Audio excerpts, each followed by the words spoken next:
Hello and welcome back to the U Up Podcast. I'm Jordana Abraham. And I am Jared Freed. It is so good to be back here with you virtually, Jordana. If you're watching, we are taping this.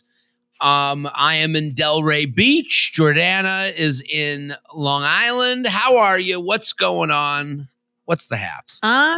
Okay. I've actually been better. Mike and I were playing some doubles tennis with Sammy and Avi on Saturday. Betches tennis. Betches tennis. I'm the worst one. I'm the worst at tennis out of all of them. I can't believe that. I mean, my story is going to reinforce that. So we're playing and I go to get a ball and I pulled my calf muscle and I haven't really been able to walk. I'm actually very happy this is a virtual recording this week because I've been having some issues walking. Oh my God. Since I pulled this muscle. What do you, I mean, on Saturday evening. So Saturday evening, you play tennis. Do you fall to the ground? Is it like a big production? No, it kind of just felt like a pang of pain and then I just couldn't really walk on it. Like, I guess I jumped the wrong way or I jumped too quick or something. I'm not I've never really had a sports injury. Does Mike before. Carry you off the court? Is it like romance? Is it? He was like, you can lean on me if you want. I'll walk you. And then they kept playing. No, but I was like, I'm fine. Because I'm not going to be like the person who's like dramatically doing whatever. I'm like, I think I'm in a little pain. Like, I'm just going to watch you guys. Like, you guys go ahead. You guys play without me. Yeah. I'll sit on the bench. Well, and have you been able to walk or you got a limp? Yesterday I couldn't really walk. It was very, very difficult. Today I'm walking with like a slight gait.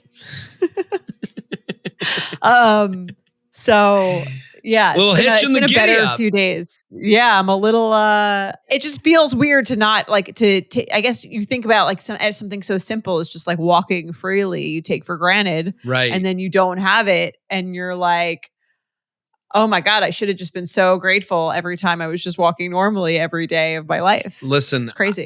There's nothing worse than injuries as an adult. Just these because then people ask you about it and you're like, yeah, I guess I fell playing tennis. Yeah. And then even just needing someone, I don't feel like I need Mike to do shit for me. And that just the lack of independence is I hate being that person. Not to make it about me. I'm trying to relate to you because I remember when I was in Rochester. I don't know if I told this story. I did shows in Rochester. Right. I'm like, it's the first weekend. I'm like, okay, here we go. Gonna be healthy. Why don't I go golfing? I'll go golfing at 7 a.m. And I took this car out to it was the country. You get 5 minutes outside of Rochester, you are in the woods. And I'm the only one at this golf course, and it's wet. It's rainy. It's misty. And the tee box, where you hit from, was up a little tiny hill. And I go up there and I hit, and then I'm coming down the hill, and my right leg slips out from under me. The one that's shorter than the other leg? Thank you for reminding everyone. The shorter leg, the leg that's shorter than the stump, people don't forget, as some call it. The nubbin slips from under me, and I could feel a pop, like a ball, on top of my thigh. Yeah, and I go, and there was the worst pain. And I'm like, and I start going, and I'm the only one on the golf course. And this is where I feel bad for you because you're amongst other people.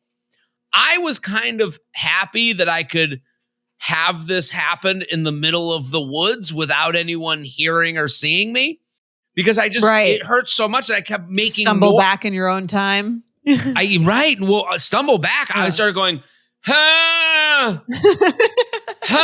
because I was for some reason screaming made it feel better, and I just it's like a release of an energy in your body. Right, I needed something, and I kept going, and I kept golfing, and I kept limping around the course, and every time, and the concern was like, how am I going to live my life now? Like, I'm not getting surgery. I'm not. Yes. And you know, You start thinking, you start like playing 5 steps ahead. Right. You're like, is this just what life is like now? Just a chronic, intense pain in my leg? Yeah. Right. And you hear from those people that are like, that have an injury that happens where they like, 6 months, had to get surgery. I'm like, I'm not getting surgery. I have things to do. Like, I kind of turned into my mom whenever she kind of freaks out. If like I like interrupt her day, she's like, I have a hair appointment later this week. I can't cancel. You know, like I started doing that with my life. Right. Did you have that? I wonder where if you're I totally had that. I was like, well, what am I going to do? I'm supposed to go into the city. How am I going to commute? Right. I have this leg issue. I'm going to need a surgery. Like, I'm going to need all this stuff. What does it mean for the future? And I wonder if we just think that way because we're Jews, or if like that's just a normal, because it's like, it was all going through my head like 20 minutes as I'm sitting on this bench, just like Googling.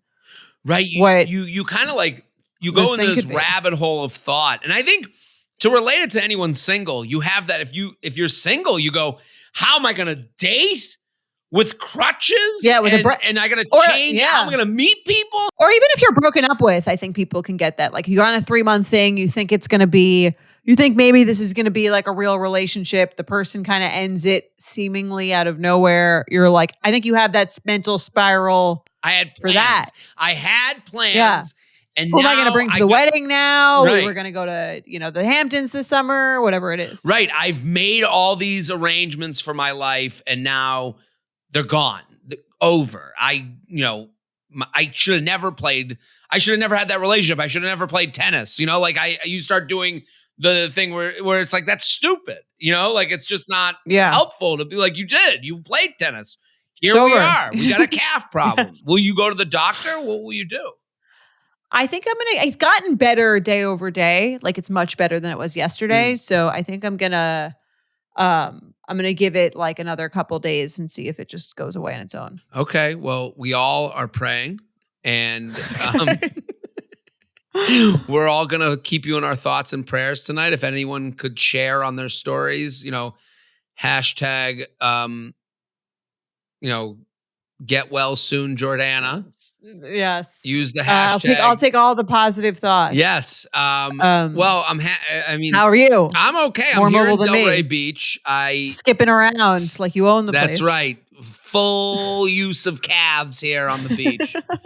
It's so embarrassing too when you like are the one to like scream, and again, like you said, it was nice that you were alone. I'm like, you like kind of have to be like very vulnerably weak in front of all these. It is, and they're my friends, but still, it is so embarrassing. Yeah, it doesn't matter that it's your husband and your best friend of 100 years and their husband. All of them were just watching you squirm on the ground. You're just like the loser who can't continue. Right. So you sat on the bench and he went 2-on-1? He went 2-on-1 and then they switched off going 2-on-1. Honestly, I think they did a lot better without me. How has the tennis journey been? You were taking lessons before. I was taking lessons, but the group I was taking, like, we're taking lessons like kind of just like as a fun social thing. It wasn't like super like, we're not like trying. It was like the lessons were like, it's uncool to like try that hard. Like, you don't want to be the person who's like keeping score in the doubles games. Bet you wish you would took those lessons a little more seriously now. Probably. Yeah. It wouldn't be hunching around this place. Yeah. Well, I say this all the time. Like, I can play tennis like I can ski. Mm. Like, when I can ski, I can get down the mountain. It doesn't look good. Right. It's not pretty. No one would ever like compliment my form, but I can do it. You can keep up a rally. Yeah, I can get it over the net. Everyone's like, I'm not really sure what she's doing. There's no rhyme, reason, or method to what she's doing, but it does go over the net. Now, adjacent to the tennis conversation, you're doing couples tennis with another couple.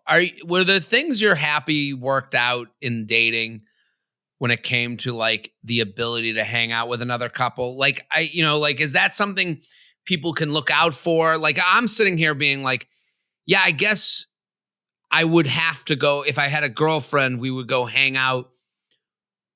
At some point, it becomes these couples things. At some point, you might be involved in doubles tennis. Right. I hope and pray every day I won't be. But, Yeah. But is there Or a something, double date. is there something, yeah, like a double date? Do you like double dates? Are you happy you have a partner where you can do those things? Do you wish you did more of it?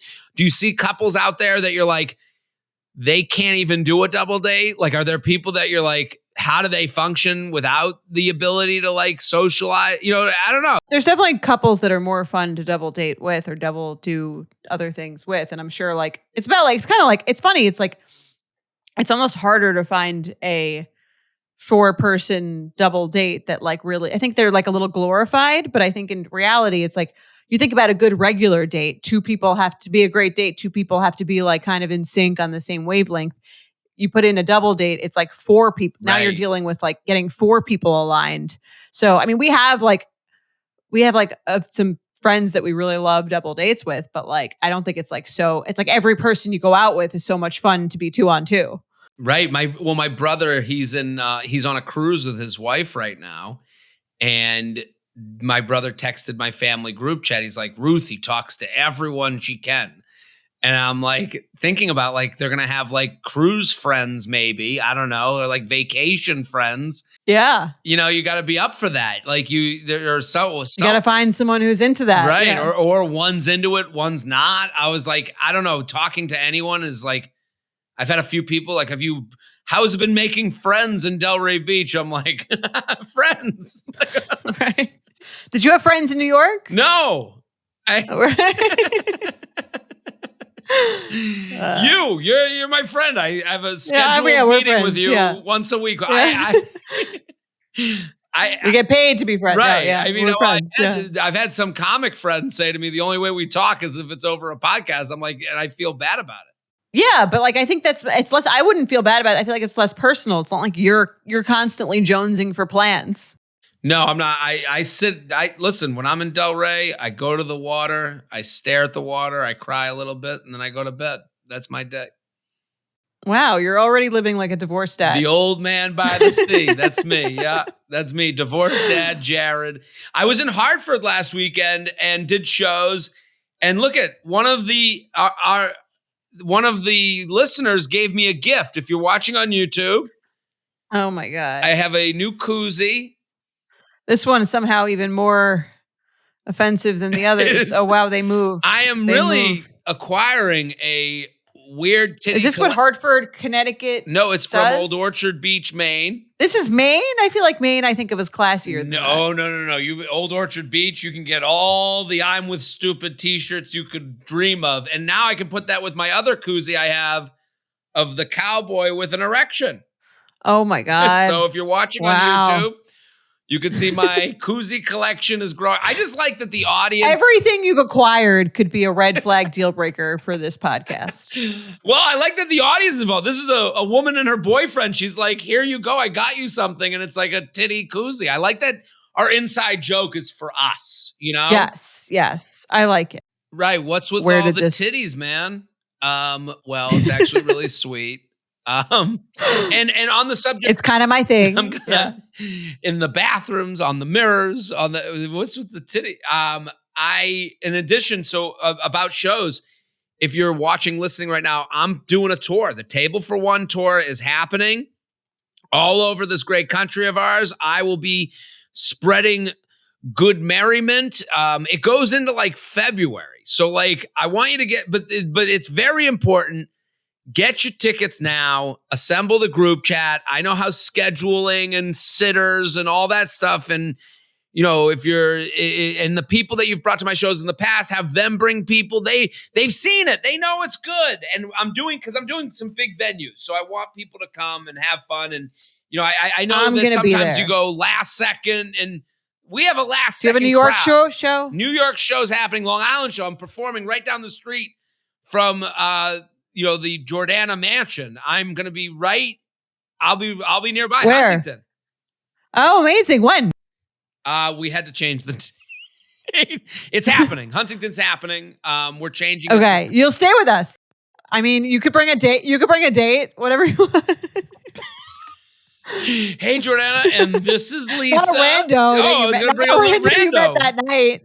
That you Whatever met that woman night. is on my Not a arm after my hot show. Not a groupie. Yeah, bring a groupie. You, to the listeners and viewers, it could be you. You could stay at Jordana's mansion.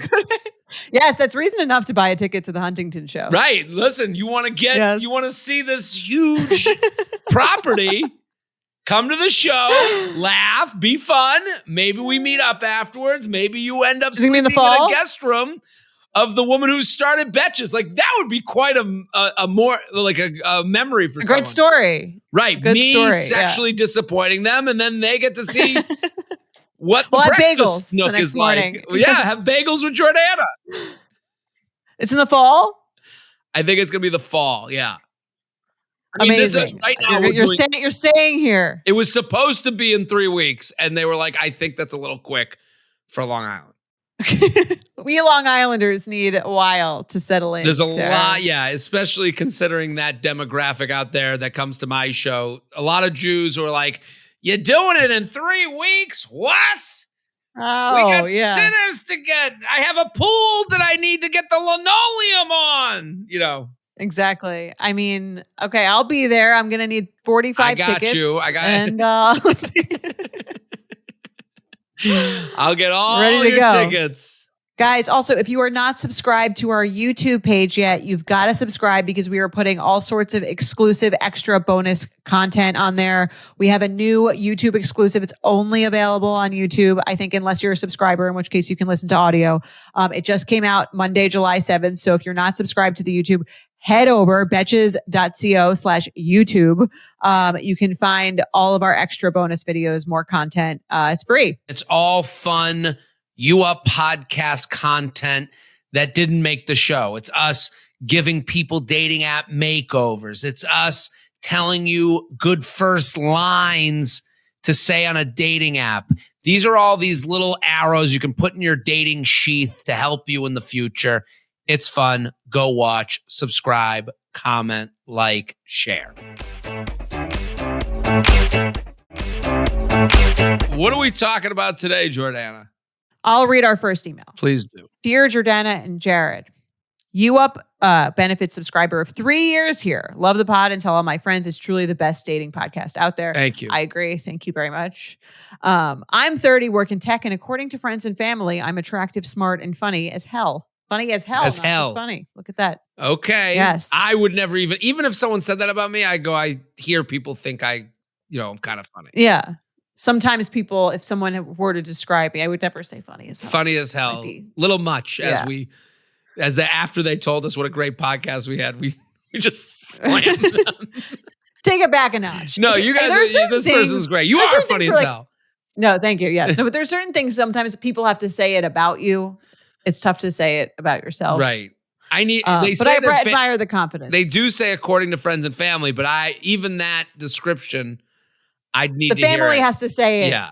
It has to be an email from the family. Like there's certain comments you can't repeat. Yes. Right. Funny as hell. All right. Anyway, we digress. They wrote the a few months thing ago. about us. hey, easy there. We do have the best podcast out there. Easy there about yourself. Take it down a notch. We're the worst. Yeah, we're the worst. Okay. A few months ago, my boyfriend of 3 years, 27, broke up with me. We lived together, picked out a ring in New York City last December, and we're planning to get engaged this year. Everything seemed solid until he suddenly decided my family dynamics were a deal breaker. Okay. Despite spending every other weekend with my parents for years, getting close with them, eating their food, being treated like family, he called my mom judgmental for making comments about his lack of exercise, something she does with me and my sister too, and felt pressure from their concerns about his struggling startup. The next day, he booked a one-way flight back to his home country to get support from his family. No warning, just left. He was gone for a week with almost no communication, and I was a complete anxious wreck. When he finally came back, we talked in person, but he didn't even have the guts to say the words, "We're breaking up." No ownership, no real explanation, just cowardly avoidance. Now, looking back, I'm honestly relieved. He wasn't bringing much to the table, struggling career, emotionally immature, but I still feel deeply shaken up by how he ended things after 3 solid years of what I thought was mutual love and commitment. How do you move on from something that felt so real and still feels so destabilizing? How do you start trusting again after someone bails like that with zero warning? Well, I'm sorry she's going through a breakup like this. I mean, we've given her some shit and Yeah. I mean, I always talk about how this is the worst fear, that especially with men, this is how men break up. right. Women, please change, please change, please change, please change. Please, okay, fine. I guess we have to break up. Men silently holding resentments for 3 years, Right. suddenly break up. Yeah. And, he's 3 years younger, 27. He's looking at you, looking for all these things. And then also the family dynamic. Being from another country, that's another big part of this, I think. If you're not used to you talk about his job that was struggling, the career struggling, and all that stuff. Like, if you look at that angle of it, Right. the American get up and work every day until you die might not be the same as his country. His country might be, we take the summers off and we go at our own pace, and we're just happy to have the things we have, and more modest, which there's nothing wrong with that. I'm just saying these are two different cultures that you're Right. And I think him being from another country is an important aspect of this and how close she is with her family. She says they spend every other weekend with their parents for years. right. So I think when your own family is sort of either emotionally or physically distant, and the other person is very close with their family and they're very ingrained in their lives, there can be this feeling from the other person of like, if I continue this relationship or if I commit to this relationship, I'm going to be sort of like absorbed into this family. Like I'm being absorbed by someone else's family. It's not the two of us making our own thing. Right. It's not like us having sort of like both having these relationships with our parents, but we're the central relationship. It's like I'm going to be absorbed into whatever your family dynamic and thing is, because again, she is very close with them. Nothing wrong with that. Right. But I think someone could say, oh, it's their family. It's not them. Why would you break up? But I think like, it's not always just someone's family. It's how close and how enmeshed you are with your family and how much that would impact the person getting married. I mean, he doesn't know anyone. He doesn't have any family in this country. Right. So like by saying yes to your family, by saying less to you, he's basically saying yes to being in their cog. To kind of make it, I want to make it less personalized, just because I think that helps it, because she's making it so personal. She's taking it personally. She's saying he doesn't like, the way she even wrote. I mean, it is personal. It is personal. Break to be broken up with is personal. Sure. But I mean, to make it less personal, when she says that he suddenly decided my family dynamics were a deal breaker. And it's like, that's like a company structure. If you think of it like a company structure, and this is to jump off what you were just saying, like this company works where they have a board to answer to. And the board is his mom or her mom and dad, who they are acting as if they're the board of this company. They give these notes, and they're saying stuff about his exercise, and they're saying things about his struggling startup. Yeah, he's in the he's entering into the family corporation. Right. And he's like, well, I can also not be in this corporation. Like, I don't have to it's a if you enter in the family corporation, it's a corporation you can never seek out of, or you get successful enough that they stop bothering you, but I'm sure they'll find another thing to bother you about. Like if they're getting on him about his exercise, and she says that they do that to them too, like the daughters as well, but it doesn't even matter. It's like, hey, listen, I could understand the walls are closing in on him, and it's not about he doesn't like your family's doing it wrong or your family isn't nice. He's like, this isn't how I want to live my life. Yeah. And the surprise, will someone else want that? Yeah, there might be someone who's used to that and likes that type of dynamic. I do think a little bit looking in the mirror. I've done this, I try to do this with myself. You do have to look in the mirror. Do you even like this dynamic? Or are you giving into it because it's what it always has been? I have that with my family sometime where I'm how much do I need to listen to them? Yeah. And I think that's an important part for her to again, if there's anything to learn from this, it's yeah, I don't think I think if my parents were talking to Mike about his exercise habits, I would tell them to back off Right. because that's none of their business. Right. Like, I do think you have to think about your own relationship and how you position the person you're dating within your family, and like whether how much power, because it is a thing, like power in relationships. And sometimes people enter someone's family and they feel like they've lost all of their power and all of their free will and all of their own, sense of themselves, because they're sort of, again, being placed into, they're just sort of being the puzzle piece into like someone else's puzzle, as opposed to it being their own And thing. I think the way he ended it with like the build up resentment thing is like, I see myself a lot in that, where it's like, I do that a lot where because I don't like upsetting people, I'm like, let me find a new group of people who like me better than these ones, like, and I know, Instead of trying to work on it. right. Yeah. And I know people who I envy a little bit where they're like, I'm me. I don't give a shit. They can deal with it. And they're just okay with this like discomfort with the other person's family. And,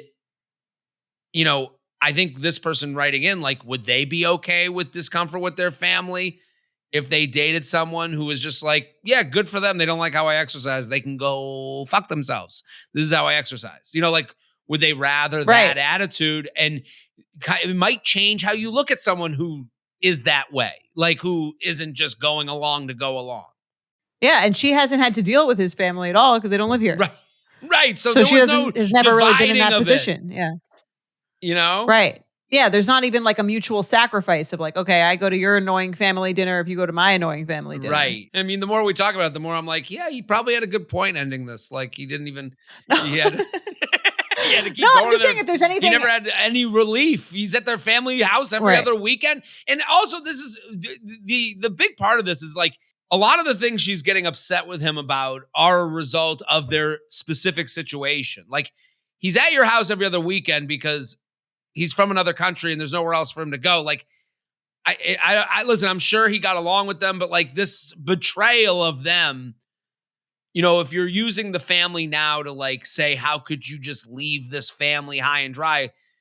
But this was about you and him first. And Right. Or how could you think my mom is judgmental when you ate her food every week? It's like is that how you're looking at these transactions? It's like transactional, like he owes your mom because she made dinner right. a couple And times. maybe we're kind of a little off track, but I do think that that's like this whole thing of like good riddance. He was looking for a green card. It's like, I don't know if that's the right way to look at this whole thing. Like, I do think there's like things to learn from it. Well, here's the thing. Yeah. I think there's clear communication issues, right? And whenever that's why when anyone ever anyone says like I was blindsided by the situation or there was no warning, to me that's a couple that doesn't communicate mutually, like really about communication usually isn't one-sided. Mm-hmm. So I feel like there was clearly some sort of issue in both of your communications. Clearly, especially his. If the first time he voiced anything about feeling like your mom was judgmental was while breaking up with you, he clearly has issues with confrontation and communication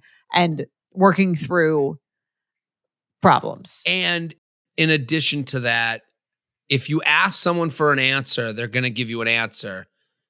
Like I think at a breakup, if someone ends things and you go, why? And they go, the structure of the family. And it might not be the real reason, but it's the one they know you'll accept or the one you can't really change. Right. What are you going to do? Right. So what's done is done. And yeah. So, but I'm with you. Like, if this hasn't come up, like, you have to wonder, like, were you talking about the hard things? Were you talking about difficult things? They say, how do you start to trust again after someone bails like that with zero warning? Right. I think all you can do is think about what you might do differently going forward. And I think, and again, not saying this is her fault at all, but I think maybe like, and again, I totally validate it can feel extremely blindsiding if someone's looking at rings with you, someone's talking about engagement, and then seemingly, and if he truly did not bring up any of these things before, I can see how you're like, well, how am I ever going to believe that anyone's not just going to suddenly randomly leave? Right. So I could totally see where that fear comes from. I would say going forward, just to like make sure that you guys are like checking in with each other. I actually think a lot of couples, there's something that's like not romantic at all and feels kind of, I don't know, it feels like something you shouldn't have to do. Like, cause you're like, that makes it feel like you're at a job. Mm-hmm. But I think it's not weird to, in a relationship, be like, how do you feel about like, how are you doing? Like, do you have, are you feeling it? Like almost like you have a mid-year check-in. Like, how's everything going in the relationship? Are you feeling like, I know we've spent a lot of time with my parents. Like, is that okay with you? And to sort of like give someone space to authentically like air anything that's going on with them without feeling attacked or feeling like you're going to be like mad at them or judge them. Mm-hmm. Sometimes that's why people don't bring things up. If it's like if maybe one time he said something slightly negative about your mom and you like freaked out at him, then yeah, that might make him be like, I'm not going to say anything. I'm just going to think about like what it would be like if I left. Like, I think there's not to blame the victim, not that she's in any way inviting that, but I do think it's maybe could be helpful to reflect on your past conversations and like, how did you respond to like issues he has brought up in the past about the relationship? Now, when based on this email, I agree with what you're saying. They write, he has gone for a week with almost no communication, and I was completely anxious wreck. When he finally came back, we talked in person, but he didn't even have the guts to say the words, "We're breaking up." Okay? If you're being broken up with, do you need them to say, "We're breaking up"? I think it feels like I could see how she's like, it feels cowardly. It feels like he's sort of making me say that we're broken up. He's just keeps saying, and I'm going to be leaving and we're not going to be continuing to date. Read Like it does between the feel like lines, bitch. I'd be like, what? Really, What do you think? if I'm packing because I'm leaving. It's over. I don't understand. This is one of those breakup things. But he's not, you don't say that. You don't say that. Yeah. I could see why he's like, I mean, how are you supposed to say it? I guess like if you fire someone, you don't walk into a room and say you're fired. Right. You say like, I don't feel like it's working out. Like, I don't feel like there's a fit for the role. Like no one Right. usually says, I've never heard anyone or done myself in a firing situation say you're fired. Like no one's going to say that. Well, this is like, I'm happy we got this email from her because we're maybe the tough talk that she needed, because your friends, when you go to them and go, hey, and he didn't, when you go to your friends and go, and he didn't even say we're breaking up, they go, oh my God, how could he not say that? It's like, your friend. Did you know you broke up? Yeah. Like, so you're not together, are you? You're not together. So however you got there, you got there. They didn't want to be with you. Right. I understand where they're coming from. I feel badly. I think right now they're probably writing this in the after, while being covered in the ashes of a relationship that was just burned down. Yeah. And I understand why she's trying to demonize him, because it's very, very, very painful to be like suddenly broken up with and rejected. And so I feel like you're kind of looking for something to make the other person not as desirable, so that it feels like it could hurt less. I don't think it really works. I don't think she really believes that. I think she's actually very hurt and like really wishes she was still in the relationship. And I think that it's very devastating thing to have happening to her. I think that I can totally empathize. You will love again. She will love again. She'll be fine. And I think she will now see it clearer in the future. I do think like you do learn from these things. Let's do another email. You ready? Yes, let's do it. Petty or prudent. We love petty or prudent. There's a breakup. The ex responds, or you have a breakup, and then after the breakup, you do something. Was it petty, or did you do it because it was a prudent way to get over the breakup? You ready? I'm ready. Let's do it. J&J, I've been with my boyfriend for 4 years. While we have discussed the possibility of getting married in the past, lately it's felt like things have stalled out. There are no concrete plans. This has been bothering me, and I brought it up to my boyfriend. He initially denied anything was wrong, but after me asking a few different times, he confessed that my weight gain made him hesitant to plan a future with me because he, quote, doesn't know what he's in for. Yikes. This is giant yikes. As background, I have gained 30 pounds over the course of our relationship. I now work out and I'm living a healthier lifestyle with ambition to lose the weight, but what the fuck? The romantic part of me wants a partner who loves me at any size. The realistic part of me understands the importance of physical attraction in a relationship, and it seems like this is a bigger deal to him than he lets on. So is my boyfriend being petty or prudent? This is a different turn on the normal petty or prudent that we get. They're basically asking, is it prudent for you to let your partner know that they are becoming unattracted to you on something you can fix? Or fix is probably Sort of. Fix is the wrong word. Something you could hypothetically change. So is it prudent? And again, I'm taking to me, this email has a lot of problems. Like to say, let's hear all the problems. What he's saying is just mean to me. And I don't know, it's like those people are like, I'm being honest. And it's like, that's just not how you converse with people. Let's say this fear was them, you, because he's kind of threatening them. I don't know if I could be with you, not knowing where this will go with your whole weight thing. It's like, what? I don't know where you're going to go with your aging. I don't know where I don't know what your body's going to look like 30 years from now either. He's kind of threatening her. Right. I agree. It's not a nice thing to say, and it's not a nice way to do it. I have a question for you though. Let's say this, and again, I don't think, is it wrong, I guess is the question. Is it wrong to feel less attractive and feel like you want to leave a relationship because someone has changed physically and you're not attracted to them sexually anymore? No. I wonder how much you could love someone if that is something you're thinking about while with them. Well, clearly it's a very high priority to you if that's what you're thinking about, right? I mean, it's funny. I think of the White Lotus thing with the guy, and he's asking his whole family, with money. He's like, how little could you seen it? Have you seen White Lotus? I haven't seen that season.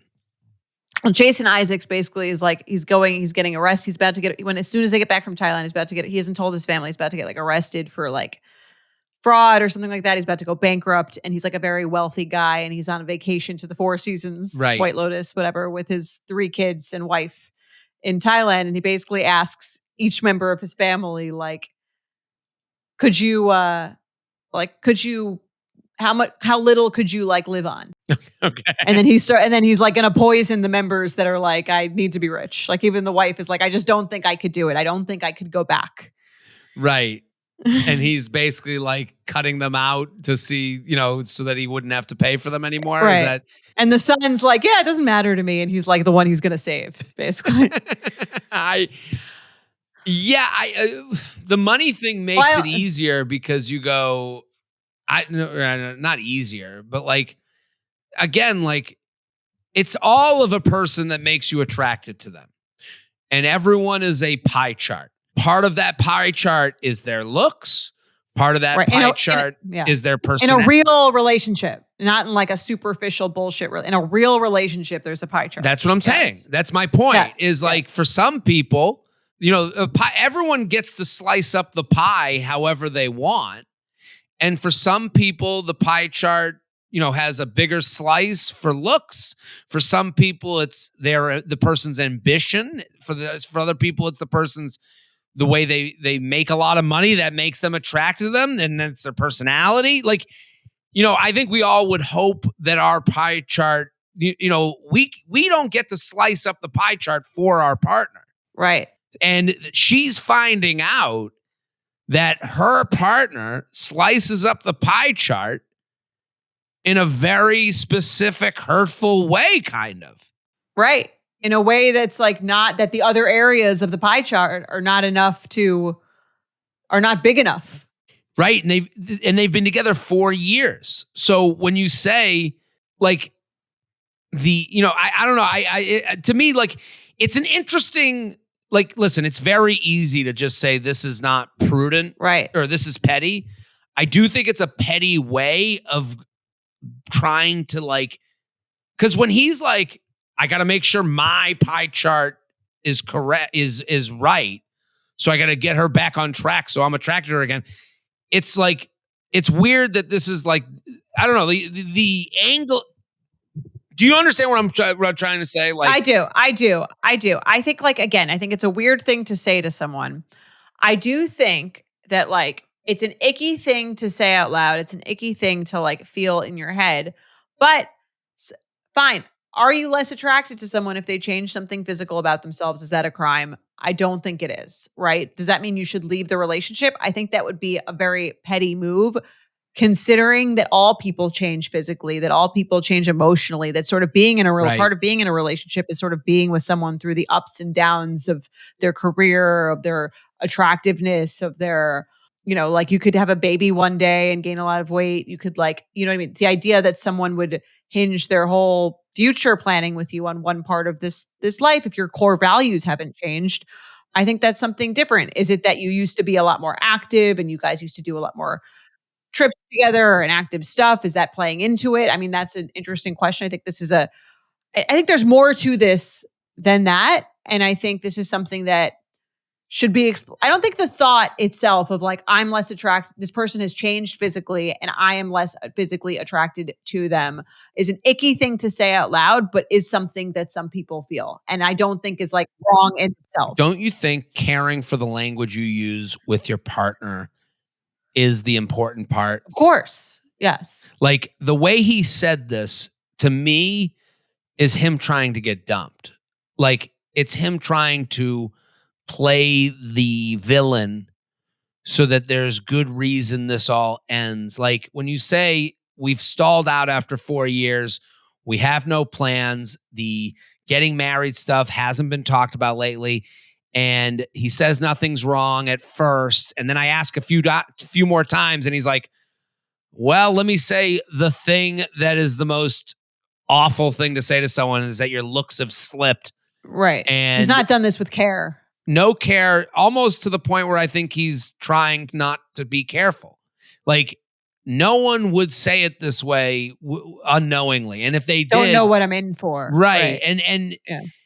I do think what you're saying is correct. Like if I was with a partner, like would this be okay if instead of him saying to his partner, "Hey, um, your weight gain has made me not want to. I don't know what I'm in for. You've gained weight since we started dating, so I don't know if we should be together long term because I don't know what I'm in for with that body of yours." Right. Like that's the way he said it. Let's say he said to her, and That's what I'm saying. Is there a way to say this? absolutely, and to someone that you care about and love, you go, How would you say I it? would say, this isn't, I would hope I would never get to this point with my partner. I would hope that I love them and whatever they are, they are. But if I was put in the position to say this, I would say, "Hey, over the past 4 years, it feels like your light is a little bit dimmed. We used to go and work out together at the gym. We used to go and hike and you used to be so active. And when you were active, you were a much happier person. And it made me excited to see you on a daily basis. And now you don't do as much activity. So I feel that we are just kind of in this rut because we're not being active enough." Like I don't know, I've said the word active 1,000 times. I'm doing this on the fly. Do you know what I mean? Like, don't you think that could be a better way to say it? Right. Yeah, I think that's a better way to say it, but I also don't know if that's, like, that straightforward. Let's play it out. You ready? Jared, there was a point we were talking about marriage. I feel like we haven't really talked about that in a while. It doesn't really feel like we're making that many future plans or, like, really talking about that anymore. What's going on with you? Jordana, it's really hard for me to like bring this up, but you're getting a little flabby. And I mean, you're getting a little flabby, and I don't know. I just can't, get excited about this relationship as you keep putting on the pounds. And, you know, I don't know what I'm in for with you. You look like this today, and yeah, I could yeah, be I mean, seen that's a with you today, monster, but like, right? In the future. Okay, so that's the most horrific That's the thing most horrific you way. could say, Okay, right? now let's Yes. do the Okay, good way. give me okay. Sorry, Let's I play out thought the we were good doing way. the good. I thought we were doing the bad I'm way. the bad way. I'm just gonna obviously just gonna be like Right. crying. It's horrific. Right. Okay. Yeah, Here's the yeah. good way. All right, Jared, what's going on? We were talking about marriage. I feel like we haven't talked about anything like that in a while. It kind of feels like the relationship is stalled. I agree. Doesn't it feel like we're in a rut? Like 4 years ago, I felt like we were like excited. I felt like we went out more. We did like a lot more activities together. And I'm still like doing stuff at the gym, and like I have my tennis league that I go to, and I do pickleball, and I go on the So run this is club. about my weight. Your weight? No, I'm just saying you were so active before, and it translated into your like happiness level when you were active. And now, you know, Love Island, it's a fun show to watch, but it's 20 hours. You've watched 20 hours of Love Island. And Well, I feel I've like been every time trying I to. come home, the curtains are drawn. The I Love Island is on. I know it's every night. I know it's an hour every night, but like, I mean, it's, you talk about, oh, I like to rot on the couch. You're rotting. You're literally rotting. Your soul, your body, your mind. We're getting into mean territory again. Okay. It's hard. I don't know how. I think it's kind of like, because again, she's saying, I now work out and I'm living a healthier lifestyle with ambition to lose weight. I just don't like. I think it's. But even like I think she's doing that because he gets, said that. Like maybe she was happy before. I guess. I mean, it's a hard thing to say, right? It's a hard thing to say. I'm sure in the back of her head, if she's gained 30 pounds and she's thought about it, she's probably like, it feels like this unspoken thing, perhaps in the relationship to an extent. Right. And you could say this, obviously this one's about weight, but I think you could use it with any other thing. Like if I were, let's say I were dating you, you have your Netflix special, and this is sort of your greatest fear, right? Like you're doing well in comedy and then suddenly like you're not getting any calls anymore to do any shows. You haven't really worked much. Let's play that out. Okay, ready? Okay, yeah. We're supposed to go on vacation. Doesn't seem like that's in our cards. Hey Jordana, feels like we've stalled out a bit. We're 4 years in, and I don't know, you just feel like it feels like you're just not into this whole relationship. What's going on? Yeah, I mean, I have to say I do feel like when we started dating, you had all this ambition, you were really hustling, and I have noticed like a little bit of a change in your drive, and that was something that I was really attracted enough money to. For you? What are you saying? I mean, if I'm going to be honest, I do think that like I've had to reassess like the lifestyle that we're both looking for. Like, is this the lifestyle that you're looking for? So all you care about is money, huh? Is that what it's all about to you? When I'm making a lot of money, you're okay with me. Listen, I didn't need to live in a 10-room mansion. Okay. No, I mean, like, it's I'm saying, how would you say that? I think to say that is like sort of the same thing as to say but something. It is interesting. We're saying the same thing. It's funny when it's about weight. Right. It's like it sounds way more evil because when you do it about weight, you go your ambition. If you try to make it about the ambition with like you used to go to the gym, hot. like you used to go to the gym all the time, and your happiness. You used to take care of yourself, right? When you took care of yourself, it was like it reflected on our relationship. And when you say it about work, you used to be ambitious about work. Again, you need money to live. Yeah, I think you could say this to be, have abs to live. So maybe that's the difference. No, but to thrive in a relationship, you have to have like a sexual attraction, Sure. I think, to someone. So I think that that's like also a necessary part to a relationship. I think they're both feel icky. I think it feels icky to say like, yeah, I wanted, I thought I was kind of getting in with someone who had big dreams, who was going to be like working really hard to get to a certain place. It doesn't feel like that's the person I started dating. That sounds icky too. Right. I agree with you. Like if I was dating someone and my drive for work went away over the course of the relationship and I was just at home watching Love Island in the same way that maybe someone's like drive for going to the gym had gone away and was at home watching Love Island. Like they're both in the same spot. If you think of like those two scenarios. Right. I guess what I was going to just say is that like, It's all in how you say it though. Like with a partner, to say to someone, I think it's petty to be like forced to say something about your relationship and then you make it about their weight and not our happiness. Right. And also I think about like, I don't think either of those things lives in isolation. Right. So I do think it's like, how do you feel? It's hard. I mean, it's hard to like turn the question back on the person, but it's like, do you feel like you're a different person than when we started dating? Do I like, do you feel like, how do you feel like things have changed? Like, how are you feeling about yourself? Because I would imagine if you stopped working Right. or hustling or doing whatever you were doing, it might be a sign of something underlying. And again, that's why he's phrased it terribly and he's said something in a really mean way. But if it was said as like, I've been a little concerned about you. I've been a little concerned that you kind of like, it feels like you're sort of like stepping away from life a little bit, or it feels like you're like, if you're, I don't know if the Love Island thing is true, if that's why she's gained the weight, if it's like, are you feeling like okay about yourself? Are you feeling like, But that's how someone are who you feeling cares about their yourself? partner. Yeah. That's why this is petty. Like, Right. to me, you're in a 4-year relationship and you're like, get to the gym. Like, that's crazy. And I don't know what you're going to be, where this is going to go. Like, the vagueness of that is even like upsetting. Yeah, like that's very annoying. No, I agree. He's phrased it terribly. He said it in a monstrous way.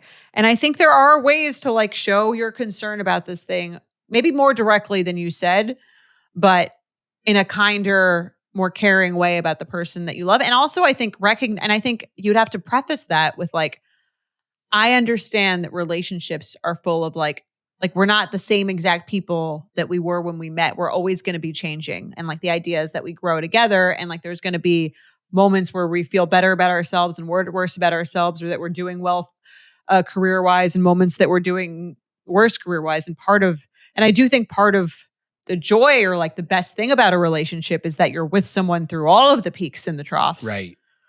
And that's how you really know someone. So I got a good would you rather. You ready? Let's hear it. Would you rather get zero closure and always wonder why, or too much closure with an itemized list of your flaws? I'd rather have an itemized list of my flaws. Really? I think so. Yeah, I think so. I mean, here's the thing. I don't know how bad they would be. I'd have to ask Mike.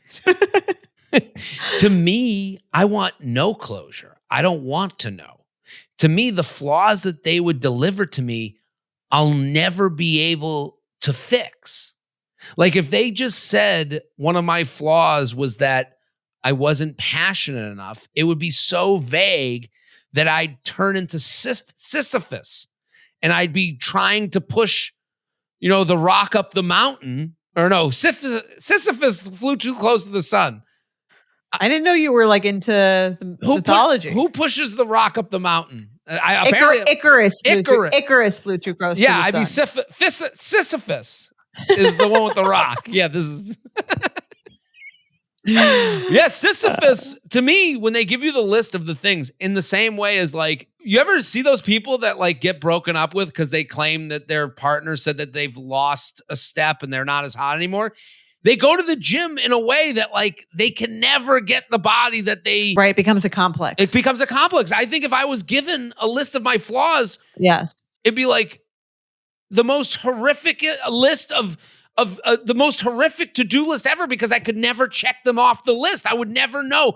You can never go back to your ex and go, right. So am I hot enough now? They'd be like, no, I'm with my family now. I've moved on. Well, here's the thing. I kind of feel, and maybe I'm wrong, but I do feel like I would know my flaw. Like I know why someone would break up with me. Yeah, that's why I don't need to hear it from them. I think I have all that matters. Right, I think I have a sense of is that they don't want to be around me anymore. Okay, so go away. Let me live in I think delusion. I would just be very curious. I like to know things. You do like I just want to know what I'd want to know like I would just want to know like their full perspective. I would want especially if it's like over, I'm like, let's get some truth serum. Let's like find out. I can't think of a more horrific thing to be told than all of the things that I could never be. Because never change. I could never change them. Like if there was a list of items that you could fix. If you want to do that, you could just go on Reddit. can find out everything that sucks about me. Yeah, you can find that's where we can find an itemized list of everything wrong with us. Let's do another email. uup@betches.com before I go and Google myself. I love this email because it teaches us about something new. Yes. Go for it. We love learning.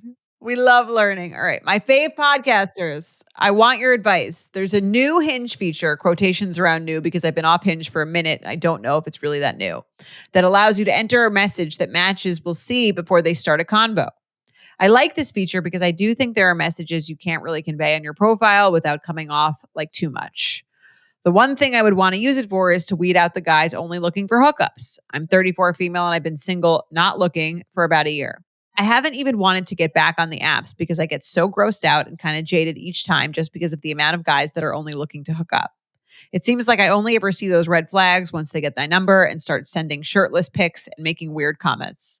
For context, none of my pics show anything revealing. I don't have much to flaunt anyway, LOL. I'm sure that's not true. So here's where I need your help. You got a fat ass, so don't worry about it. Jared will be the judge of that. Did that help her feel better? I'm sure. Who cares about the itty titty committee? You got a big old butt. There you go. So here's where I need your help. Can you give me some suggestions on a match note that I can add that has some class and humor to make it clear that I'm not looking for a hookup? I know other ladies need this too. Help us out, besties. All right. So I asked production to come with a definition of what this Hinge match note was because I didn't fully understand it. I'm familiar with it. I have seen it, but please read the description. Okay. So the Hinge match note is a short message you can set that your matches will see before they message you. So you don't get to see this unless it's a two-way match is what I'm getting. So you match with someone and then all of a sudden before you enter into the match, a little note comes up and it's like, do you want to see it? And it asks you if you want to see it. Oh, you have to opt in. You have to opt in and then you see it and then you accept the match again, basically. Okay. And I will say, anytime I've seen it, and I know it's the first iteration of it. Did you ever have one? I've never had one, but I have been presented with women's Hinge match note. It's kind of like a fortune cookie. It feels like you're like, ooh, this little extra thing. They've always been too much. Okay. Got it. They've always been a little bit too much. But please read on with the description. Okay, so it appears in your chat thread right away, basically like a pinned first impression. You can use it to clarify what you're looking for, set the tone, or filter out people who don't align with your vibe. Think of it as a way to say the thing you normally wish you'd said before the convo started. Right. The example that we gave was, hey, just so you know, I'm here for real connections, not just here for a good time, unless it's wine and Netflix kind of good time. Okay. And then we have a few examples here. It says, you match with Neil, and then it says, view the note. And then it says this, looking for a long-term relationship and monogamy is very important to me. And then it says, continue the conversation or you can unmatch. Okay. So it's like a second chance to be like, here's who I am. Rejected or accepted. Yeah. Another one says, I have ADHD and sometimes I respond in my head and forget to reply. Don't be afraid of double message me. I appreciate the reminder. I think that's pretty good. Yeah. And then last one is another example from Tessa. I'm sober, but you don't have to be always down to grab coffee as a first date. I love that one. Yeah. The first one stinks. The first one stinks. But that's the point. And I think to go back to her email, I think her email is more important than what she's asking about. Oh, you're saying like it's a more important, like what in her email do you feel like should be addressed?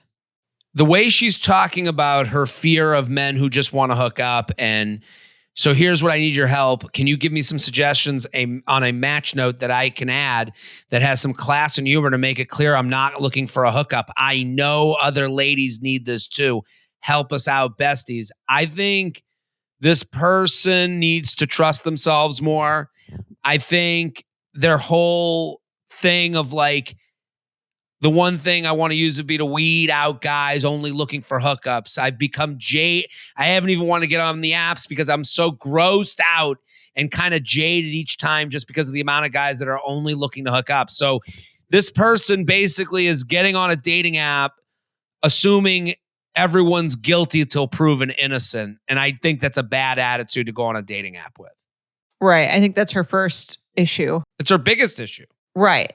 And I don't think that there's like a true way to weed out for that rather than just being able to like be a better buyer. Right. Like if you try to do it the reverse way that she's asking us to help her with, where it's like, hey, can you make me a beware of dog sign? Right. Like we can't do that, and we can give options to get you on the right conversational track. But like, if they send you selfies that you don't like, stop trying to chase after bad with good money.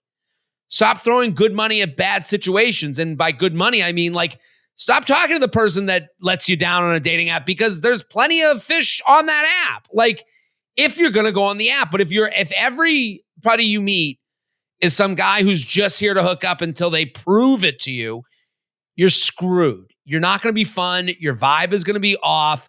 You're going to be a little bit guarded. And I felt that on the app. It's just not a fun conversation. Like we even said, like those examples given to us by Hinge, looking for a long-term relationship and monogamy is very important to me. What a horrible opening. It's not right. No, that's not fun. That's not how you talk in a bar with someone that you're attracted to. And then the other person who says they're sober, I love it. I'm with you. Because the second two are both about the person writing them in. They're not about the other person. Right. They're about stating what they're into or what they're, you know what I mean? It's not like and again, I think everyone is on this app seemingly in some capacity to open to a relationship. And that's not the first guy's thing is not going to weed anyone out. Right. I'm with you. Or no, it's only going to weed out people that are like if someone, because I've gotten these voice or these match notes before, and I've gotten them. Hey, I'm looking for something real, and it's like, can I just see if you're like a fun chit chat first? Yeah. But I like the ones about being sober. Yes. I like the one about like the double texting. Like this is kind of like the thing about me. Obviously it does give the person like for the ADHD one, it does give the person a little bit of like a pass. Like they're sort of like saying, I'm not going to answer you, but now you can take that information and do what you please with it. The ADHD one is them going, here's who I am. Here are my, here's where I've been feeling like I let people down. It's ownership. It's a little vulnerability. Yeah. So I wrote some notes that I think would be good for her. If you are someone looking to imply that you're dating with the intention of finding something long-term, here's some notes that I wrote up for people. You ready? Tell me what you think. Let's hear it. Now that we've liked one another's profiles, it's drinks or nice to meet you. I feel like that's a little like it's a little quick. What we might we need like 20 minutes of banter? Right. I think. Right. I might be if a guy wrote that to me, I might be like, it's too much. All right, give me like a second to just see if you're normal. Like give me just like 1 second of conversation. Ready? How about let's try this one? Okay. All right. Now that we've matched, what's your favorite place to get a drink?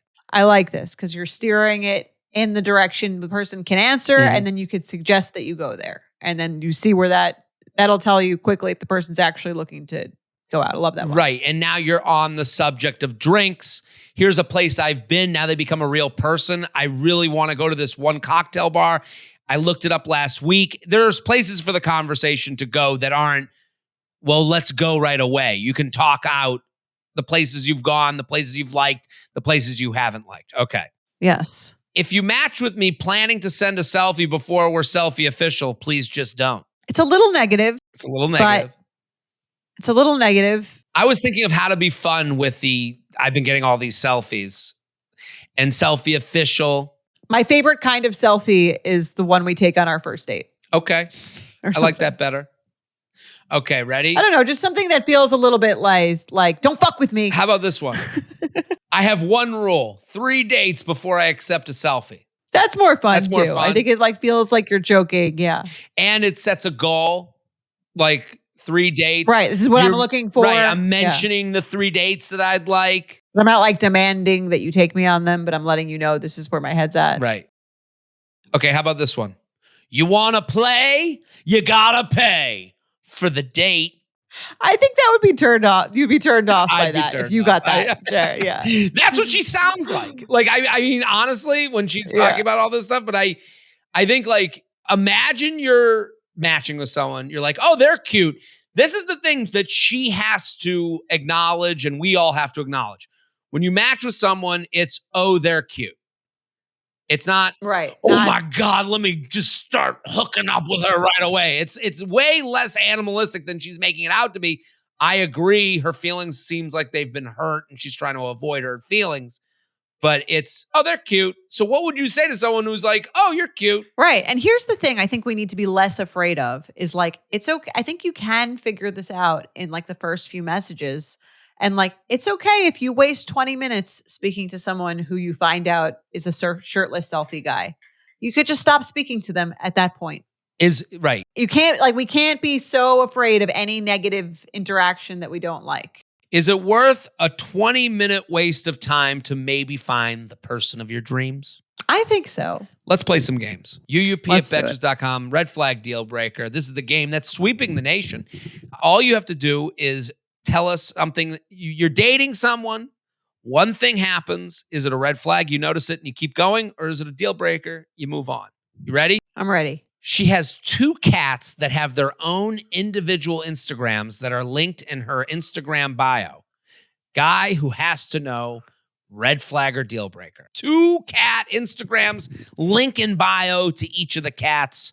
Whiskers and Bootsy, both in the link in bio. I think 2 is excessive. 1 is kind of like, having a dog now, I can see why you'd make the dog Instagram almost as a place to put all your dog content that no one wants to see. Mm-hmm. The 2 Instagrams, I think, is where I draw the line of like, it's a little losery. And I also don't really like cats. So it'd be a deal breaker for me. What about you? It wouldn't bother me. This wouldn't bother me at all. I know I've been pretty anti, dog or pet or seemingly. To me, I like that they have an interest. Like they have 2 links to the cats. Like, you don't want to combine them? No, the cats have their own personality. They have their own Instagram. To me, it's a little bit judgy of someone you met on a dating app that you're like, oh, they're cute. Like, listen, I'm not saying the cats won't be an issue in the future or that they're a little bit much, but it's like you met on a dating app or you met and you got to introduce them and you liked everything about them. Everything was perfect. And then they have 2 links. I mean, there is a double standard too. I think for a guy, it's weirder. It's weirder for a guy. Yeah. To have 2 cat Instagrams. I think a guy can have 1 cat Instagram. And even at that point, women would go, I'll go out with them. Like it wouldn't be. Yeah. It wouldn't be a turn on. Right. I will say that. All right. Let's do another one. Go for it. Hey, J&J, went on a first date. We had a fabulous time. Great conversation. So much laughing. Got along so well. When the bill came through, he split the bill and had me pay for my $12 drink. Okay, fine. Not a deal breaker. Maybe he didn't know if it amounted to a second date. Who knows? Also, he didn't kiss me. Whatever. I was wearing a hat, so I figured that it might have been too difficult. Okay. The old hat. This person's really giving a lot of empathy to this other person. Seriously. We planned to hang out the next day. We ordered takeaway pizzas to bring to the beach. When the cashier rang up the pizzas, he paid and it showed the full total on the screen. So I said, thank you. And he said, I didn't pay for yours. Oh, awkwardly, I pull out my card and try to laugh it off. My thing is, I'm more than happy to pay for the next thing so it evens out financially, but splitting a bill is just the cringiest, most pathetic, awkward thing I think you can do on a date. We then head to the market to buy 2 bottled beers, $6 fucking beers. And the cashier rings them up together. And again, he looks as if he's not going to pay. So I said, I got this, and just big balled him out of anger. Love it. Here. Again, the date was like fabulous and I really liked him. Seriously, I don't know why she's here. Again, the date was fabulous and really liked him, but he also didn't kiss me again or show any sort of affection. I'm like, are we friends? Last time I checked, Tinder isn't for friends. Anywho, I decided these 2 things gave me the severe ick, even though I liked everything about him. If we're going to date, I can't be dating a cheapo, and I would have just hooked up. But what kind of stallion in the bedroom doesn't even flirtatiously touch my thigh on a second date? Some of my friends thought I was being too picky, but they just completely turned me off. Part of me thinks I'm being too shallow, but also these days, I just don't have the time or energy to waste on somebody who doesn't make me feel special and appreciated in every way. So what do you think, J&J? Did I cut him off too soon? Red flag or deal breaker for a man who brings nothing to the table but his Venmo QR code? Sincerely, I don't got time for broke boys. So, you know what's so funny? We've done this show for a long time now, and the answer is always in the email, as we've said, right? Mm-hmm. When I read this email and her friends are like, you're being too picky, and then she says, part of me thinks I'm being too shallow, but also these days, I just don't have time or energy to waste on someone who doesn't make me feel special and appreciated in every way. What's so interesting about that, and I'm hoping I'm saying this correctly, is because of her whole get a boyfriend quick scheme, time, and she even signs off, I don't go, so what do you think, J&J? Did I cut him off too soon? Deal breaker, red flag for a man who brings nothing to the table but his Venmo. No, I don't want, she writes a lot about time. I don't got time for broke boys. That's her sign off. Right. That's not true. She does. She went on the second date. Well, that's the thing. She's giving more time to a guy that she's turned off by because she doesn't have time. She's like, time is so important to her. Not wasting time is so important to her that she goes on dates with people she's not attracted to longer so that she doesn't have to go back on the dating app and waste more time. So all she does is waste time. Right. I agree. For Yeah, someone this guy, so you didn't like him. Time, she has wasted her own time on a guy that continuously turns her off and then tells us that the date was perfect. No, it wasn't. No, it wasn't. There was no sexual chemistry. He didn't even touch your leg. Right. You're wondering if he thinks of you as a friend. It wasn't a fabulous That's not date. a great date. Right. Yeah. So it is totally funny where agree. this tough talk that we hear a lot from women in dating is all fraudulent. Like she's coming in with all this faux empowering. It's such faux empowerment. I don't buy a word she says. She's telling us, I don't waste my time with broke boys while going on a second date with a guy. Yes, you do. Yes, you do. Right. So cut bait and move on. Because her friends are saying you're being too picky because you don't shut the fuck up about your horrible dates that you don't even like the guy with. Yeah. And listen, I agree. I think it's icky to split things on a date, especially I don't think it's even weird to have one person pay for one thing and the other person pay for. If you got the pizzas, I'll get the beer. The fact that you saw the total, said thank you, and then he felt comfortable and not embarrassed enough to say, I actually didn't pay for you. Right. And then not offer to pay for it would be like the most awkward thing that could ever happen and would be I would want to leave right away. Right. And if that didn't bother you, that's okay too. But don't go complaining about it while still dating him. Right. You could just leave. Goodbye. So who's the deal breaker? You're the deal breaker. No, I think it's a deal breaker, but I think also like if someone was like this, to me, if someone like makes a thing out of the payment too much, deal breaker. How so? If it's like a 30-minute debate of who's going to pay, just let me pay. I want to pay. Just pay. Just right. If it comes up on the register and it's a $6 beer. Let's see, is this a deal breaker? Early dates to me. Yeah. It's the if you can't even take care of a $6 beer and you're making it so the other person has to pay, to me, I would assume that person's ego is really involved with the payment and they don't want to they have a lot of insecurities about being screwed over by a date trying to get a meal or a drink out of beer. Them. Yeah. Which is the deal breaker for me. It's penny wise, dollar foolish. Penny wise, penis foolish. Agreed. He's cock blocking himself. Let's do another. Last one. J&J, love the pod, longtime subscriber. I'll get right to it. I've been on 2 dates with a guy that has been seemingly going pretty well. See, I like this. I like how this starts. Seemingly going pretty well. That's a good attitude on it. Self-aware. Self-aware. On our second date, he made it a point to say on several different occasions how he has a bad memory and then proceeded to say that he forgot X, Y, and Z. One of the things that he claims to forget is asking for my last name after our first date when we were texting one day. I found this to be a turnoff because there are some things that are okay to forget, I guess. But things like asking for my last name shouldn't be one of them. Anyways, curious on your thoughts on this during dating, both in the early stages of dating and as you get to know someone more. Is simply forgetting something okay and blaming it on having a bad memory? Or is that more of an indication that they don't really care and are not interested and they just use that as a scapegoat? So, red flag or deal breaker, he forgets a lot. Curious to hear your thoughts on this. Forget me not. What do you think? So she's asking if it's a red flag or deal breaker that he didn't ask her last name. No, on our second date, he made it a point to say on several different. Oh, one of the things that he claims that he forgot is asking for my last name after our first date when we were texting one day. I found this to So be, okay. he did ask for it. I'm like a little confused. I'm confused Did too. He asked for it and then forgot it? Or did he forget to ask in the first place? I think that's something that is okay to forget. Hey, right. I never got your last name. I think it's awkward to ask. Yeah. I think it's awkward to ask what someone's last name is. It feels like there's not a super great opening for it. I could see why it would feel weird to ask for the last name. Well, here's the thing. You meet on a dating app. Let's say you and I meet on a dating app, Jordana. Okay? You're just Jordana from Hinge. We go on a first date and it goes well. And then the second date, I'm like, hey, I actually forgot to ask your last name last date.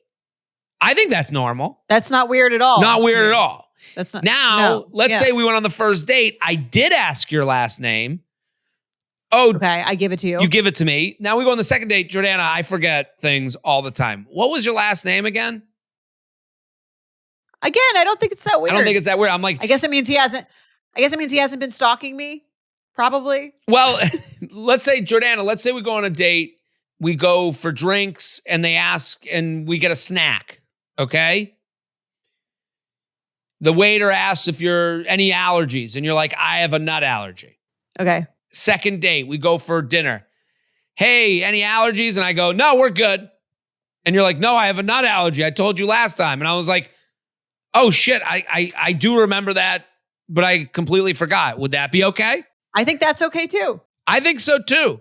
I think in the early stages, especially. Here's the thing. I think it's a plus, like a really nice, like if you get a gold star if you do remember. Right. Like I think that would be, I would think it was thoughtful if he was like, yeah, she has a nut allergy, so just make sure there's no pistachios and anything, whatever the fuck it is, in the pesto. I think that would be like sweet. I would think of that as like a nice thing. Like I would think of that, it would be like a big plus for the person, but the absence of it wouldn't be a negative. I wouldn't be insulted that they didn't remember. I'm with you. And here's another, not to complicate things, but I will say this. No answer is easy on this show. Dating is hard. We admit to that. Let's say we go on a date. You tell me you have 2 siblings on the first date, and we have a long conversation about your siblings. Okay. We go on a second date, and I'm like, you're an only child, so you know what I'm talking about. And you're like, we had a whole conversation about the siblings. That's a little more insulting. I think that's a little more insulting. And also, it is a sign that the person is going on a lot of dates. Yes. Going on a lot of dates, not really that invested in you as a date, right. I think also. Like, that's a turn off to me. If someone said to me, oh, your parents, your parents are, oh yeah, your parents, they're that waspy couple that hangs out in the mountains in Asheville. I'd be like, no, they're the annoying Jews in Boca Raton. We talked about it for like an hour. I would just assume that they're going on a lot of dates. And the nut allergy thing, if you talked about the nut allergy thing for a bit, if you had like any sort of long form discussion about it, oh, when did you realize you had a nut allergy? Right. Like, are you allergic to all nuts or just some nuts? If there was like if it wasn't a comment made in passing, but there was like a full conversation about it, I think it would be a lot worse. I'm with you. And so again, this isn't an easy one. I do understand the place this comes from. Like, hey, he didn't even care about my last name. Is he just like out here dating and I'm just some hooking up with everyone? Right. Yeah. This body that showed up and he's just doing the same song and dance on every date? Or is this a real thing? Yeah. I think it would depend on like if there was anything else about the previous conversations that was brought up. Right. Right. I think the name thing feels like a little ticky-tacky, a little bit gotcha media, a little bit. Right, because what are you supposed to do with it again, unless you discussed oh, that's an interesting last name. Where is it? What is it? Where is it from? Like who's uh did you have a nickname growing up? It was really Right. long last like if you're just kind of like, oh, what's your last name? She gave it and then he forgot it. I could see that happening to me. Right. Could totally, right. Yeah. So we solved dating again. We did it. Proud of us. We'll be back on Friday with special guests. Boom.